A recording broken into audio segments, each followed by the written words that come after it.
Is going on, everybody? Happy Monday morning. I'm Jim Rosati. Joining me, not Donardo. We've got Ryan Alexander filling in for Donardo this morning. Ryan, good morning. Jim, good morning. What is up? Yeah, no Donardo, which is probably a pleasant surprise for a lot of people. And yeah, Donardo called in. He needed someone off the bench. So here I am, a right-hander with questionable takes and, maybe a too high of a whiff rate, but I'm here. There we go. No, we appreciate you filling in this morning. Um, it is cold here, Ryan, and That's like so I woke funny. up. I was going to say eh, the same thing. It's so cold. It's 18 degrees right now Yeah. where I'm currently at, and pitchers and catchers reported on Wednesday this week. And so we've been seeing, you know, videos, pictures of people down in Florida. And I got to tell you, I'm a little jealous. I'm a little jealous of the weather down there. It snowed here over the weekend. And I can't wait to get down in Bradenton because Right. I need to get out of this weather for a little bit. Yeah, you guys, as I say, you guys will be there very soon. So you just gotta gotta hang on for that other week. In Florida too. I mean, I know it was cold this winter in Florida too, cold for them, but the videos and everything we're seeing, it looks pretty nice down there right now. So Yeah, hopefully you guys get some good weather.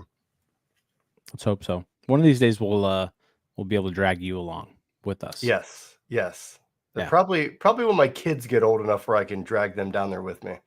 But Yeah. So yeah, a few storylines coming out of Bradenton over the last week, over the weekend. So we'll get to some of the main things coming out of camp. We'll talk a few futures bets too. At the end of the show, just kind of looking at seeing just kind of having fun with like, hey, what's out there? Like if you are a gambler, what Pirates bets are out there that you can bet on and our kind of our takes on those. But before we get to all of that, let me tell you about Bet Online. It's the world's most trusted betting platform and your number one source for online betting in 2025.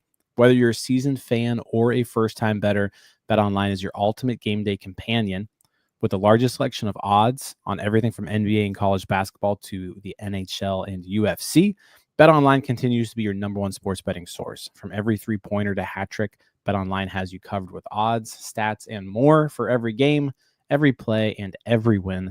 BetOnline, the game starts here. All right.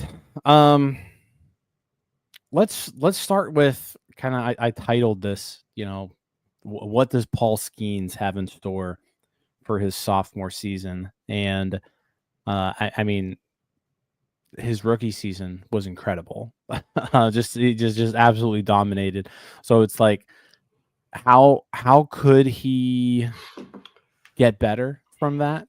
Is it even possible to get better from that? And like, what are the things that he's doing and how's he looking? He threw a bullpen last week. He threw some live BP over the weekend. Adam Frazier was the first person in the batter's box to face Paul Skenes this weekend. poor Adam Yeah. Frazier. Yeah. So, but yeah, interesting enough, Ryan, and I want to play a clip and then we'll kind of talk about it here once we hear from Oscar Marine. But Paul Skenes has apparently maybe added a couple of pitches to his arsenal, which is kind of wild. But let's take just a second to hear Oscar answer some questions about Paul. For me, it's pretty simple, doing exactly what he did the year prior. That's the expectation. His expectation is probably a little bit different than mine. That's what makes him great, but that's it. It's to build off of what he did last year, to continue finding ways for us to do it again this year. You mentioned a goal for this year to be more efficient. How can he be more efficient, and is that something that you want of him and think would be beneficial to him? No, obviously the efficiency of what he was talking about. I think he compared his numbers to the Cy Young Award winners and the process stats that he mentioned and that we have internally. Our process stats being strike percentage, 1-1 percentage, and 0-0 percentage. And he really wants to master that. He feels that by doing that, the efficiency of what he wants is going to be there.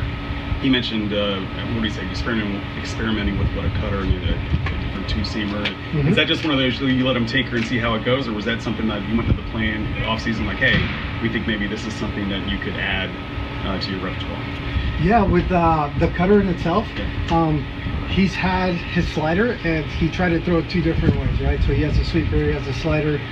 It was just the pitch to be able to consistently get one shape with and be able to be a strikeable pitch to be more efficient. You know, with the sinker is just something that he just wanted to play with and kind of see where it goes from there. Was this to kind of combat lefties, righties? I mean, was it feeling like there was something missing in the arsenal? I think it was just efficiency in the zone. So you heard it there from Marine. Couple things that we want to work on with Skenes, and he mentioned it in his interview himself too. But before we get to the new pitches, I found it interesting. Like, I mean, this guy had a 1.89 ERA, something like that last year. Is that what it ended up being?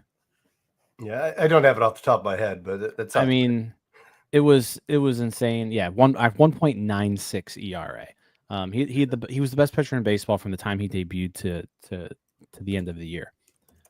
But there was if you could say, you know what, if there was one thing I wish that he could do, it's like consistently go deeper into games, right? And he was on the innings limit last year, but there were quite a few starts where, you know, he would hit that 100 pitch mark or close to it, like right around the fifth inning or so, like fifth or sixth inning. And so I guess if you're looking at a spot where Paul Skenes could improve, right, it's his efficiency, right? And he talked about that. And it's not necessarily like, I feel like when it kind of gives me flashbacks to Garrett Cole, Ryan, when like Garrett Cole came up and then they all of a sudden they started talking about this like retiring hitters on 3 pitches or less deal, right? And then it basically made Garrett Cole a pitch to contact guy instead of the strikeout guy that he really should have been the whole time, and the strikeout guy that he is now. I guess the refreshing part of this, though, is it seems like that they're pretty clear that, hey, like, I don't want to strike out less people. I just want to get people out quicker. And that means winning 0-0, means winning 1-0, winning 0-1. Those early counts where we've seen Skenes finish off hitters with 2 strikes. But, like, yeah, how do you quickly get yourself into the position where you're ahead? Because then it just makes pitching so much easier. So I felt like that was interesting, because going into spring, I was like, what's this guy have to work on? But like they found something. They found something for him to work on. Yeah, because I was with Oscar in the first part of that clip. Like, what's your goals for him this year? It's basically just be the same guy you were last year, like sub 2 ERA. That'll work. Strike people out. So he was kind of laughing as he said that, and it made sense. And so that's kind of where I'm at. But what we heard from Skenes too, because he answered questions, and I know when you first heard the news, like he's tinkering or adding 2 pitches, and which is what's that make now? 7, 8 pitches. Like it just sounds absurd. It's like how much more of an arsenal do you need? So when I first heard that, like I kind of get nervous, because it's like, I don't think Skenes needs to really add pitches and do that. But when you hear him talk, when you hear Oscar talk, I mean, the fact that he's working on to be more efficient for next year, I mean, it makes sense. Like you said, there wasn't, and he even said it, like about the strikeouts. He said, no, like I still want to get my strikeouts, and I'm going to. So like he still has that mindset, which is good, because like you said, you don't want him pitching to contact too left and right. But I think there was, like in last year, there was a number of at bats where he would get to 2 strikes and just didn't strike guys away right away. Like they fouled off a couple pitches, and then, he'd strike him out on the 7th, 6th, 7th, 8th pitch of the at bat. So the fact that he wants to be more efficient, and it makes sense. So I get that. Obviously going deeper into games, which is, like you said, there was the innings limit last year. Hopefully the reins are completely off this year for the most part. So with that, and just being a little more efficient with the pitch count, hopefully he gets better. And it's kind of scary to think of him getting better, because it's like, it's absurd, because he's already, the best pitcher basically in baseball, or at least we've seen in the last like 5-10 years. So, but yeah, it all makes sense. It's just, it kind of come down to, to Jim before I heard the clip of his response, it was almost like if the Pirates are making him add pitches, I'm a little concerned. But if it's something that Skenes came to camp and wanted to work on, like, okay, I'm all right with that. Like, I have confidence that Skenes will, if he wants to add a cutter and a two-seamer, like, I have a feeling he'll be fine doing that, and it'll just be a good pitch. Like if it was the Pirates' idea, I'm a little concerned. If it was Skenes' idea, all right, I'm okay with it. Is that exactly? That's Especially with the cutter, because anytime you hear the Pirates are adding a cutter, kind of makes me nervous. Yeah. You bring up a good point. I mean, he threw 6 pitches last year. So he threw a 4-seam fastball, the splinker, the curve, a sweeper, a slider, and a changeup. The sweeper and slider, you could almost maybe combine them and just say like that is his slider, but technically it's got 2 different shapes, so it qualifies as 2 separate pitches. And then if you were to throw in a cutter, it's sort of like a third one of those, right? I mean, a cutter really is just a harder thrown slider or a slightly less hard fastball, just with some cut to it, kind of depending on how you want to define it. But it's the right to left movement. It's the sharp break at the end. It's just going to be a little bit faster than those pitches. And then throwing a 2-seamer, that kind of it pairs with the changeup specifically for left-handers. It also pairs with that splinker pretty well too, because if you're throwing that splinker at 90, he throws I think 95, 96 miles per hour. You throw that thing at 95, 96, and then you also have a sinker that you can 2-seamer sinker that you can pair with it that's 99, but breaks a little bit less. I trust Paul Skenes that he's not going to go out there and throw pitches during a game that are subpar. Right. So I'm kind of with you. Like, at first I was like, you don't need to really throw any more pitches, Paul. Like if you can just perfect your changeup, you'll be the most unhittable pitcher in baseball, and then you might already be that. So, yeah, at first I was a little cautious, but I was like, you know what? He's not going to go out there. He's not going to start throwing his cutter 40% of the time now. God, Unless he miraculously just came up with the best cutter in baseball. I feel like that's kind of I'm confident enough in his ability to know what he's got, that if he's working on something and he's going to throw it in a game, it's going to be a good pitch.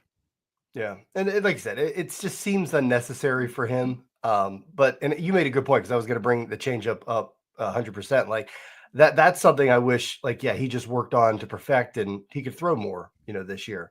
Like, because you said he adds a changeup to the fastballs that he's, in the sweeper, like he'd be.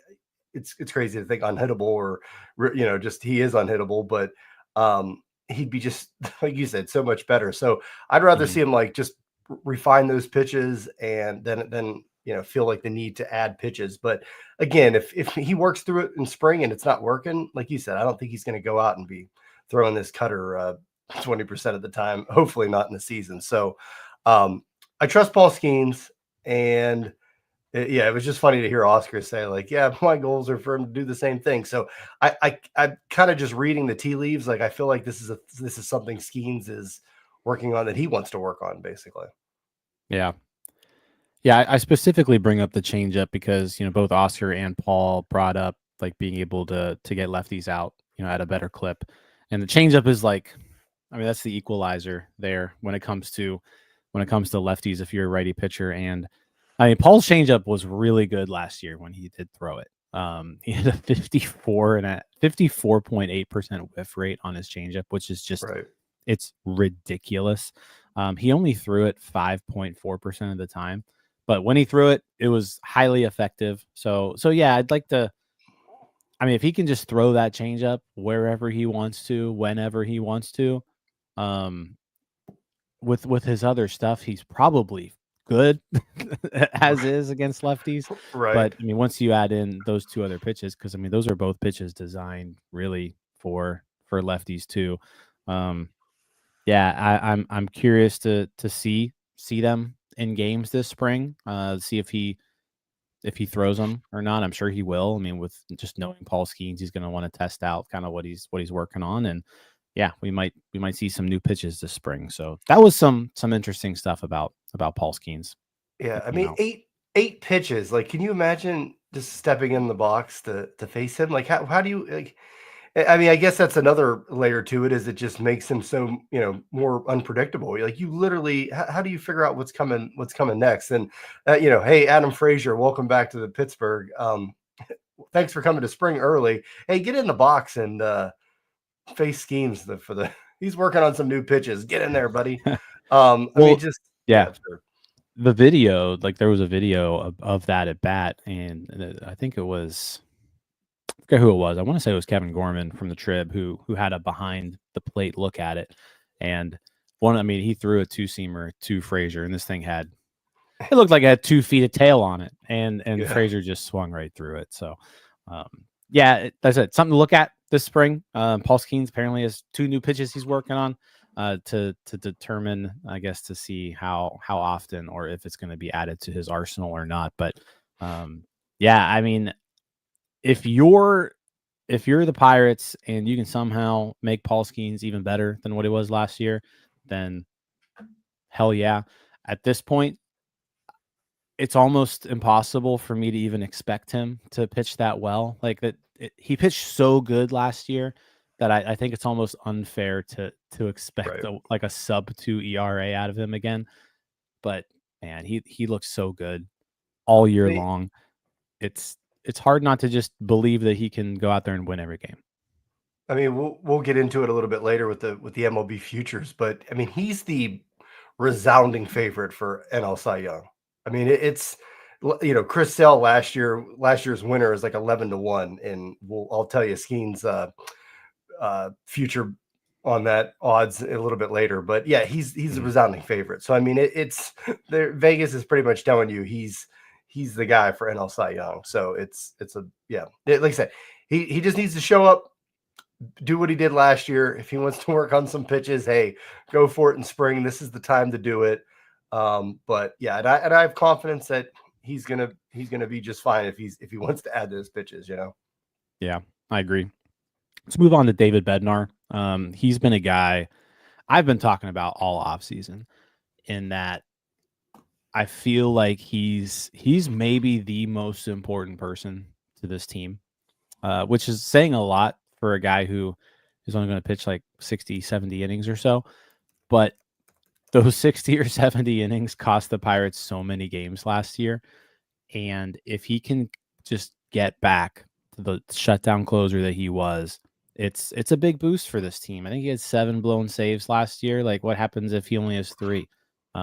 Is how much different is that season? So he reported to camp. It's take all these reports with a grain of salt, but apparently he's in great shape. Ryan, he lost weight over the offseason. Best shape of his life. He gained muscle. We've got our David Bednar best shape of his life story coming in this spring. But he laid off the icy light. Yeah, exactly.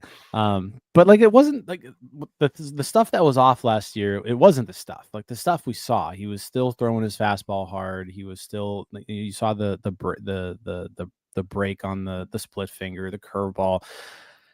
The problem is he just wasn't able to really command any of those pitches and throw them where he wanted, and that resulted in some bad results. But he showed up to camp through his first live session. I think it was yesterday, and looked good. By all accounts, he looked really good.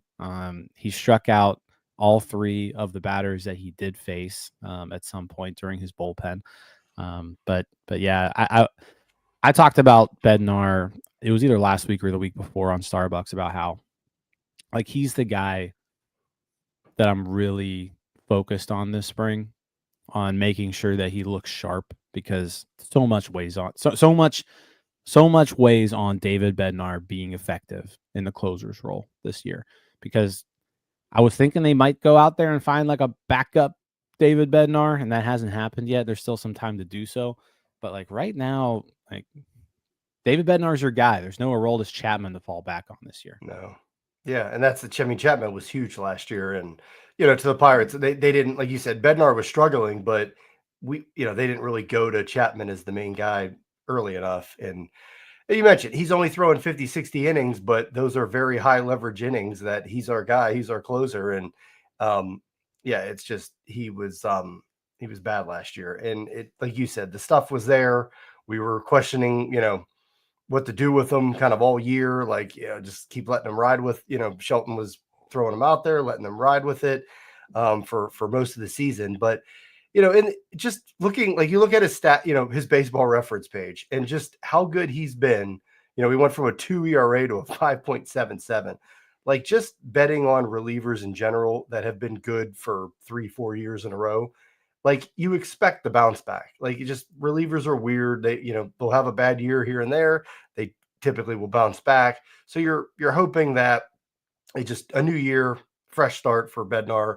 Like you said, best shape of his life. He's hopefully worked on some of the things there, and he just comes in, has a better year. But like you said, they didn't sign anybody. I don't know. Is there a main move coming down the road still for this team? We'll see. But yeah, I mean, Bednar looks to be they're going to roll with him again. You got Holderman this year, who's he was late. Got a late start last year and then struggled himself for a little bit. So it was just a weird dynamic last year. But you have Holderman there, but you don't want to be relying on these guys. Like Bednar is going to be your horse that you want at the end of the game. So hopefully he works it out. You mentioned about his bullpen that he threw and the strikeouts. I saw like people commenting on it, like, oh, I forget who was the batter that he faced on one of the clips. I can't think of who it was, but they were like, oh, he got. Do you know who it was? No, I want to say he faced maybe Endy, Emmanuel Valdez, and Jared Triolo. I think those might have been the three. Yeah, there were some comments on the videos that people posted like, oh, there was too much contact with these hitters and stuff. And it's like, guys, it was like a 20-second spring training video. Like you don't even know, like Triolo, whoever it was, could have gotten in and been like, Bednar, throw me something I can get some contact on. You don't know what the heck they were doing there. So it's like, it's hard to take something, people are making split reaction decisions off of, 15-second spring training videos from a beat reporter. So it's a little tough, but so I'm not going to flip out there. But like you said, as far as the other reports of his bullpen, he sounds like he looks good. He looked good and he had 3 strikeouts. And so it's just, he's going to have to keep working towards it this year. And hopefully, hopefully he's better. Like the Pirates absolutely need him to be, because like you said, there isn't a Chapman they signed this year. And I don't think that move's coming. So. Yeah. Reynolds, Triolo, Valdez were the three hitters that Bednar faced. But no, you're right. It was that I've seen so many just like instant reactions to first live bullpen videos. It's kind of incredible on both sides, like the hitters, the pitchers.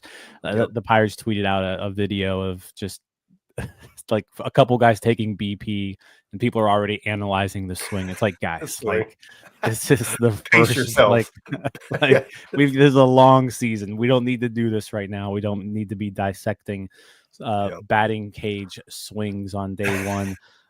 It was like everybody was trying to work on, like, I think the catchers were taking a video and they were all trying to go the other way with the ball. Yeah. And it's like, I don't like that swing. And it's like they're working on like one specific, like this is it's like, stop dissecting these swings. Right. Exactly. Yeah, we'll start dissecting swings once we get into games. We'll have plenty of time for the reaction, the reactions to swings and games and everything else. So that's the thing too. I was going to say this weekend coming in was first weekend with no football, and yes, spring training has started, but like the games don't start till what this next weekend. So Saturday, this coming Saturday will be the first game. Yep. So it was kind of a lull weekend of sports, and unless you were into college basketball, but which I know you college basketball, also college baseball opening weekend. That's true. So yes. there was actually there was like real baseball on TV this weekend. So if you're a college baseball fan, moving on, I also want to talk about Johan Oviedo. He showed up last week, missed all of last season after Tommy John surgery.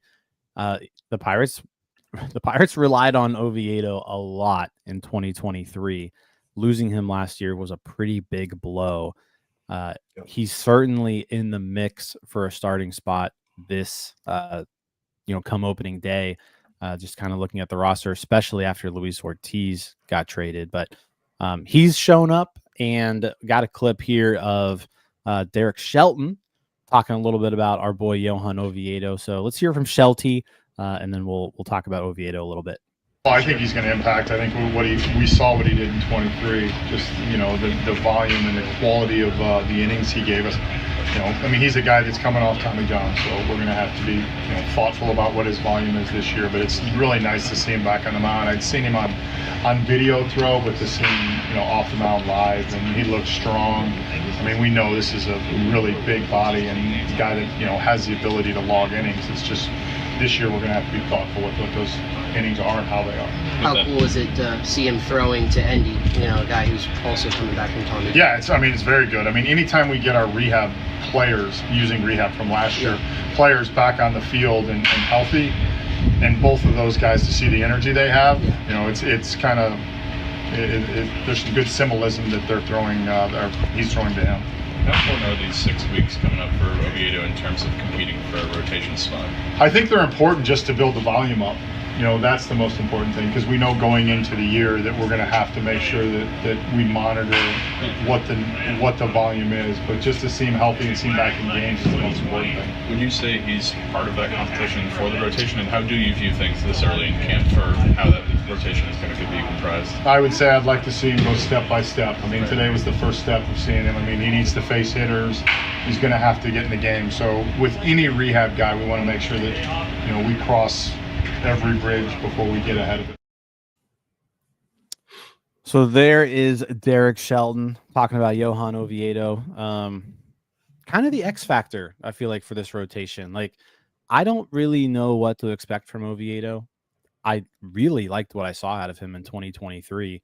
And so it's one of those deals where, if he can just give you that again, I'll take that. But at the same time, he's a year older. He's got a whole year under his belt, but he's also coming off Tommy John. So it's what effect is that going to have to him? Johan Oviedo is a guy who I'm really interested in seeing what he looks like, and can he be as effective as he was in 2023? Can he be even more effective than he was in 2023? Tommy John's a different surgery now than it was 20, 30 years ago. People make a little bit quicker recovery. He's a guy. I feel like Oviedo's that guy where he could go out there and he could give you a 3-win season on the mound, if he's at his best. And if he's not at his best, he's probably still a capable 5th starter. But there's a lot of there's a big window there of where Johan Oviedo could fall, and the closer he falls to peak Johan Oviedo, it's a big difference maker for this rotation. Yeah, you kind of forget too, in 2023 he made 32 starts. He was a horse. Yeah, horse. Like that. Yeah. I kind of forgot that he made that many starts. And like you said, it was a 2-win season. What I want to see from Oviedo this year is obviously that he's healthy, consistency, and like you said, being that consistency where you can rely on him every 5th day. And it is a question mark. Like you said, I think he's to the point where he'll be starting the season ready to go, but it's like you said, there is a kind of a question mark of what you can expect from him, because what if he does take a step forward? Now he might not get the innings. He had 177 innings that year. Coming off the injury, he's probably going to be limited a bit. But if he takes a step forward as far as, production wise and lowers the ERA, and he could be a huge boost to this team. And I mentioned this a little bit on Twitter. I'm a little concerned about the depth of the rotation. And when I say that, yes, the Pirates have arms for days, but one of the guys we're relying on, Oviedo, is coming off of Tommy John. So again, you don't really know what to expect with him. You are probably it's a good bet to say that innings are going to be limited and everything. Shelton, basically said that in that interview. And then behind him, I mean, that's one of the guys. It's one of your 5 guys that you're relying on. And then behind him, okay, let's say an injury happens. Okay, you have young guys like Braxton Ashcraft, and you have Burrows, and you have Bubba Chandler, who may or may not start with the team out of spring. So you have guys, but these are all young guys. So like we saw the limit with Jones and Skenes when they first came up. These guys are going to have inning limits. And then you got Oviedo coming off of an injury who's going to have a little bit of innings limit. So it's like you can't limit everybody's innings. So, and then that's just if an injury pops up. Like, let's say 2 innings pop up or 2 injuries pop up. Like, so which happens all the time. Like every year, injuries, especially to pitchers, happen. Absolutely. Knock on wood, it doesn't, but you have to plan for it. So that's what I would have liked to see. And again, maybe the main move's coming. I'd like to see them like add kind of like a veteran pitcher. It doesn't have to be Rich Hill or AJ Burnett or something, but some kind of veteran pitcher that you can add in here in camp and kind of have to rely on it, number one, if you need it until some of the young guys get going. But, people flipped out and saying, oh, the Pirates have so much pitching depth. Yeah, on paper they do, but it's guys coming off of injuries. It's guys that are very young, making either their major league debut or very, only less than 50 innings basically in the majors. So it's just a little worries me because I know how things usually go for the Pirates. So, but again, like Oviedo could be a huge horse for you again, and he could be better than he was 2 years ago. And if that's the case, that's a huge boost to the rotation in the Pirates, obviously. So I'm going to agree with you. I'm going to agree with you in that the depth there's depth. There's starting pitcher depth. It's just a lot of it's all rookies. Like it's Right. all young guys. Yeah. So how much do you believe in Braxton Ashcraft? How much do you believe in Mike Burrows? How much do you believe in Thomas Harrington? And then Bubba Chandler, you have to expect is going to be here, sooner rather than later too. Really, your only veteran depth guy at this point is Carson Fulmer. John says it here in the comments. Carson Fulmer says hi. And I think if something like break glass type situation, you need a 5th starter for opening day, and it's not going to be Oviedo. Fulmer's at least someone who can maybe give you 2 or 3 starts, if you need him to. Not an ideal situation there, but that is it. Like there's not a whole lot more after that. But yeah, how much do you believe in Ashcraft, Burrows, Harrington, Chandler? I have a lot of faith in Chandler. But I also think I think Burrows can be that back end guy if you need him. Ashcraft is highly effective when healthy. So like if he's healthy, I'm okay using him right now. Like I think Braxton Ashcraft's major league ready right now. He's 25 years old. Like the guy, he's probably ready for the majors. It's just he just needs innings. These guys they're just unproven at this point, and that's what worries me. I mean, like Jose Quintana is still out there. Like I don't know, would Jose Quintana take a 1-year, $8 million deal? Maybe not. He was pretty effective last year too, and I think he's still got another year or 2 in him. But no one has signed him yet, so I would not be opposed to going out there and getting another veteran arm, just to give you more options. I'm with you there. And again, if we operated like a decent Major League Baseball team with an owner that wanted to spend money, we probably already do sign a starting pitcher, like a veteran. Like it's just, I don't know if they're just waiting everybody out because there are pitchers still available. So we probably would already have somebody in camp, but here we are, and who knows? Maybe they, wait somebody out and sign somebody on the cheap on a 1-year deal. But I don't know. It looks unlikely as we get closer to spring training games. Yeah, I feel good about where they're at because like I'd rather roll out Ashcraft, Burrows, Harrington, Chandler as your 6 through 8 option, 6, 7, 8, 9, than what we've seen in years past.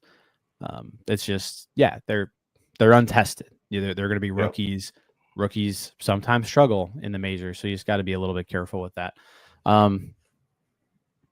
Couple comments here to get to. John says break glass option, potentially Caleb Ferguson. They have said that Caleb Ferguson may get a look as a starter. I haven't heard much of Caleb Ferguson this week. Since everybody showed up, because that was the thing. They were going to stretch him out more. That was like when they first signed him. But again, that could just be what they told him to get him to sign. But yeah, you're right. I mean, there are options. It's just, it's just not like they're either unproven or like Caleb Ferguson would be making, his first starts or whatever. And there's other, they can do the piggybacking or the tandem starts or whatever. So I mean, there's options with guys like Burrows and Ashcraft and all that. So it's just a little worrisome, but yeah, I don't think they're going to sign somebody. Just because it's the Pirates, but Cody here got mad at us because we didn't mention Four Nations over the weekend. Yeah, so that was a good game on Saturday night. That was fun. Yeah, and I love hockey. I love international hockey. I don't think a lot of people don't even know what's going on. That's part of the problem. But yeah, I think if you live, hockey is one of those sports where it's very localized. Like being in Louisville, Kentucky, I can tell you that no one watched. No one watched the hockey game Saturday night. Right. If you're in Pittsburgh, you probably watched the hockey game. So yeah, I was all over it. It's like I said, international hockey, and hockey always seems to be the one international sport where like guys are trying like for their country. Like, oh yeah, I mean it was entertaining. Saturday night was entertaining. Yeah, so it was a good game and everything. It's weird, a tournament with 4 teams, but yeah, I was watching. But a lot of people, like you said, Louisville, they don't even know what's happening. So I only know what hockey is down here. Yeah, so exactly. All right, so I know we got a 45-minute time block for you here. So let's talk about. Kids got a 2-hour delay today, Jim. So we can. All right, we're okay. Well, let's do this though. Let's you're the gambler of the group. Not necessarily advocating gambling to anybody, but if it's something that you do, and even if it's something that you not do, it's sometimes fun to just kind of mess around with this kind of stuff. But you've got some future bets that people are able to place, when it comes to the Pirates this offseason. So let's talk about some things that, like, what does Vegas say, and what's out there? What's out there for Pirates fans to bet on if they wanted to make a futures bet on the Pirates? Yeah, because even if you're not a gambler, like you mentioned, like I love this stuff. I love future bets. Mm-hmm. But we have sickos that are Pirate fans, Jim, and they want to get some money down on the Buccos because, if one thing over the years the Buccos have how bad they've been, like, hey, you could bet the under and make some money off of them. So why not? Yeah. But so these win total. I'm going to start with the win total and everything because sometimes it's interesting to see where these are and where the odds are juiced. So like you can kind of see what either Vegas thinks or the sports books think and where the public is falling. So this is from Bet Online, our sponsor there. So Pirates win total is at 76.5, which this is a number that they've hit the win total the last couple of years. Last year it was by like literally a game. But so the under is actually juiced minus 125. So that's kind of like the favorite, which I thought was interesting. And then the over is minus 105. So you don't have to put as much down if you want to bet the over, which I think a lot of people would say that this, what we saw the Zips projections, like they're a 500 team or whatnot, like 80. Yeah. So 81 wins. Zips currently has the Pirates projected to go 78-84. Okay. So yeah, so you would say, hey, maybe we'll take the over. I'll watch the Buccos follow them this year. They got a full year of skiing. So like there are things to say, hey, this team should be improved. But then, they didn't really sign anybody on the hitting side of things. Horowitz goes down, which was their only kind of main pickup for the offense. And so maybe they go under, but hopefully not.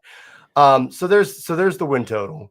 76.5 is interesting. I mean, obviously, because 76 is the number they've won the last 2 years. Right. That number is higher though than I feel like it has been the last couple of years. The Pirates, I think Vegas has kind of had them in like the 72.5, 73.5 range recently, last Yep. couple of years. And And the Pirates, that's where it's yeah, hit, the overs hit on yeah. that. But So, all right. So Vegas thinks that the Pirates are going to be better than they thought they were last year. yes. Just can they obviously beat that? So, okay. But with the under being juiced, I wonder if people like if the public is betting the under. That's what that looks like when I see that. So who knows? Maybe you get some because people are betting. Look, if people are betting over under futures in February, you're either a huge team, fan of the team, or you're some sharp bettor that's putting a lot of money on it. So you're hitting these totals before they start moving. So when I see it juiced to the under, it tells me people are betting the under. So that's not good sign. But and then there's odds to win the division. The Pirates are fourth. They're plus 700 or 7-1. The Cardinals are worse than that. They're 9-1, which a lot of people thought the Cardinals didn't do like anything this offseason. They literally like didn't sign anybody. Yeah. But we're still trying to finish ahead of the Cardinals for like the first time in 20 some years, Jim. So are they finally going to finish ahead of the Cardinals? So they beat them in 2022 or 2023. I don't even remember that. See, 2023, the Cardinals finished in last place. I want to say. I blanked on like after COVID and then like 3 years, I just like kind of blanked out on the Buccos. But did they actually? I can't believe I didn't think they finished ahead of them. I'm pretty sure NL Central 2023. Yeah, Pirates were 76 and 86. Cardinals were 71 and 91. But the Cardinals were tied for second in the division last year.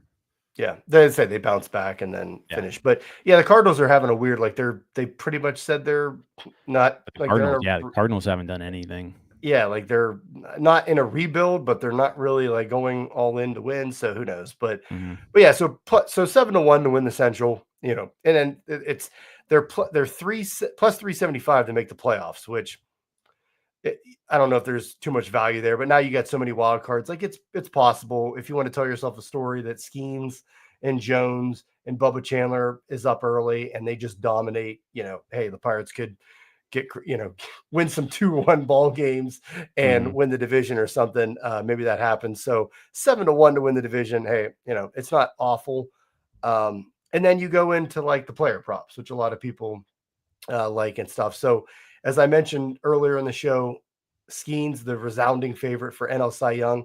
So he's plus 220, which is like, to pick somebody to win Cy Young before the year is it's a tough thing to do. There's a lot of really good pitchers in the NL. So like to put him at 220 is, that's a huge favorite. Just to compare it to the next couple, Wheeler is 7-1, Snell 8-1, and then Chris Sale is 11-1. And Sale won it last year. Blake Snell is probably going to be really good this year. He's 8-1. So if you're looking for bets, if you want to bet Paul Skenes to win Cy Young, I'm not going to talk you out of it. It's just at plus 220. It's probably not the greatest value bet, but he's really good. He is really good. And since his debut, like I said, Paul Skenes 1.96 ERA. The next closest in baseball is Chris Sale at 2.20. Chris Sale was the only person in the National League within a half a run of Paul Skenes since his debut. Right. So it's like since he's been called up, Paul Skenes has been the best pitcher in baseball, and it's really not all that close. If Skenes would have got like maybe not even an extra month last year, like because he was already kind of creeping up to the Cy Young talk last year, and he finished third. Yeah, so if he give him like 3-4 more starts, he's probably there because Sale only had I think 40, 50 innings more. Was it 40? I think it wasn't much. So yeah, he's already he was already in that debate. So with Skenes along the same lines of that, he's got NL MVP odds. So if you really want to tell yourself a story that the Pirates are winning the division, Skenes is going to win 20 some games. NL MVP odds are 55-1. And just to compare it to one of our hitters, Cruz is 120-1. So Skenes has got basically half a better odds on that. So There you Yeah, go. I would say in order for Paul Skenes, because when was the last time a pitcher won MVP? Was it It was DeGrom? probably, well, was that It Verlander or was DeGrom? was Did it DeGrom do it? Verlander? I didn't know if Verlander or DeGrom did it. Um, it's a Verlander hard did thing it, to. but I don't know if DeGrom did it before. Yeah, I know Before Verlander did, recent. but that's such a hard thing to do. So like the Yes. only way Paul Skenes is winning MVP is like you mentioned. Like if the Pirates probably have to win the division. He's got to win 20. He's got to win 20 plus, Yeah. and the ERA probably needs to be sub 2 again, like for the whole year. Then you're probably like it's a good case. you've got yourself a pretty good case at that point. Yeah, but the Pirates, like you said, that they pretty much have to win the division, or at least have, like be going to the playoffs where, maybe they win 97 and it gets them in the playoffs, but like they don't win the division because the Cubs win 99 or something like that. But Yeah, it needs to be something like that where they're going into the playoffs and it's pretty much because of Skenes, right. which right. isn't crazy to think about because he is the best player on the planet. Yep. So Cruz 120-1, and then Reynolds is also listed at 190-1. I don't know if I'd bet Reynolds to win MVP. Cruz, hey, maybe Cruz unlocks the power and hits 40 home runs and has a really good year. 120-1, why not? The Cruz MVP would be much welcomed. Yes. Yeah, the lineup would welcome that big time. And then the only other one I wanted to mention was Rookie of the Year odds. So Bubba Chandler is listed. I think he was third on the list at plus 850, so like 8.5-1. And I think is Dylan Cruz the favorite there? Yeah, Cruz is 350. I think. Oh God, who's the pitcher that? Roki Sasaki. Yes, yeah, he's the favorite. Okay, and so then Sasaki, Cruz, and then Chandler. Yep, that's kind of crazy. Yeah, and I think going into last year, like depending on what books you were looking at, I think Skenes was. I think he had higher odds than 850. Skenes was up there, yeah. Because you weren't. They weren't sure if he was when we'd see him. We didn't think we'd see him until June. So he obviously flew up that, but he was. I think you could get him at like past 10-1. So Bubba Chandler is even higher than that to start. So that's his. So yeah, if you want to bet Bubba as Rookie of the Year, there you go. There you go. But yeah, I always like looking at those just to see what. What last you year get down on the old buckos. Let's see. Last year, I remember I placed 3 futures bets last year. I bet Pirates win total, which hit. I bet Brian Hayes MVP because it was what odds were those? Like I forget what it was, but it was nuts. And Better he was coming off like he looked awesome in spring, right? So I was like, you know what? Let's throw. It wasn't a lot of money, but it was a little bit of money on Brian Hayes MVP. That didn't work out. Let's just say that. No. And then I bet O'Neal Cruz over on his home runs, and he missed by 1. Yeah, I have to look and say I didn't see that his home run total, but a lot of these markets will start coming out as spring training goes. But the only one I made last year was Skenes for Rookie of the Year, but I didn't bet it until I think like early August, which at that point, everybody was on the Jackson Merrill train, and I think I got him at like 7-1 or something. But I mean, you really could have got like if you would have bet Skenes in spring or even when he first came up, you had pretty good odds on it off the bat. But yeah, I bet that one late. So that's another one I did that one late too. But yeah, I was able to get that one in too. So there you go. Right. But yeah, well, the win total was interesting to me because. Yeah. I don't know. Like you see 76.5 and you're like, man, a full year of Skenes, like this team should beat that number, but they should. And then you got the bats. So I don't know. Yeah. If I'm going to do one, I'll probably take the over on that win total. I want to save my official over-unders for our over-under show. I don't want to give Tyler or DiNardo any sort of ammo to use when they're going through this. So I'll save that for later. But yeah, I mean, today's the first full squad workout, though. Like I said, everybody pretty much reported at camp, minus a couple veterans already. But everybody should be in camp today. Yeah, first full squad workout today, and then first game Saturday. Like we've got a baseball game that'll be broadcast on television against another team 6 days from today. So Very, very excited to watch that. And that's also going to be the day that we arrive. We arrive in Bradenton on Saturday. So this is our last Starbucks that you'll see before we're down there. Monday morning next week, Donardo and I will be doing Starbucks, but we'll be live in Bradenton, probably from our Airbnb is where we'll do it from. So and we'll have Airbnb. Yeah, and we'll have a couple games to discuss. So it should be a fun show. But yeah, if you haven't subscribed already, make sure you're subscribed to us on here. Make sure you're following us on Twitter, TikTok, Instagram. We'll have a bunch of, we'll be throwing a bunch of stuff up throughout the week. But yeah, I'm excited for pregame shows. I'm excited for just going out there and watching some baseball in the sun. Excited for some sunshine. I can't wait. I feel like I haven't seen the sun in 2 weeks here. It's just been gloomy. I know you said it's 18. We're in Louisville. Like it's 18 up here, and it's so windy. It's snow, windy, and it's brutal. It's miserable. Yeah. I need some sunshine. I need a beach day.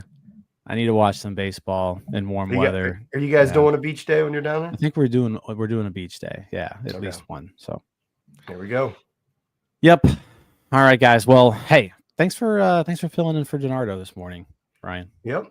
Yeah, I can. I'm here to jump in when needed, and like I always tell Donardo, I'm usually early morning. You can get me on my availability, or late at night. Like the West Coast games will be my cup of tea for the post games this year. So we'll go. There we go. But yeah, speaking of post games, I don't know if we announced it here, but we announced it on Twitter. We said the Permanis giveaway is back, but double the sandwiches this year, Ryan. We're giving away 4 sandwiches after every Pirates win, 2 separate winners. So we're doubling up the winners, doubling up the sandwiches. I'm excited about that. So yeah, make sure you hit the bell underneath the video here so that you're subscribed, so that you know every time we go live, so you don't miss out on any sandwiches this year. Yeah, but Buccos just need to win 90 plus so we can give out crazy amounts of sandwiches all year long. And it's really cool to get that partnership with them again this year, and looking forward to the post games and the hashtag and giving away some Permani sandwiches. So let's just win 100 games so we can give away 400 sandwiches. There we go. I like it. Right. Plus postseason. Plus postseason sandwiches. Yeah, exactly. Maybe we'll do something different for the postseason. Who knows? There we go. All right, guys. Well, hey, we appreciate all of you watching us live on YouTube or Twitter or Facebook, wherever you're at. If you're listening on the podcast, appreciate you guys as well. But yeah, we'll have NS9 live one more time before Bradenton. So we'll have one more show here coming up on Wednesday. Outside that, you'll see us down in sunny Florida, hopefully very, very, very soon. Hopefully this week goes by quick.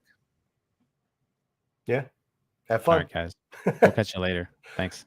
Peace. All right, that wraps up this episode of North Shore 9. Thanks so much for tuning in. Whether you're listening on the podcast or catching us on YouTube, if you enjoyed the show, please give this video a thumbs up, and don't forget to hit that subscribe button if you haven't already. It really helps us grow. And if you're listening on the podcast, a quick review goes a long way in helping others find the show. Plus, be sure to tell a friend about us. There's always room for more here in the NS9 community.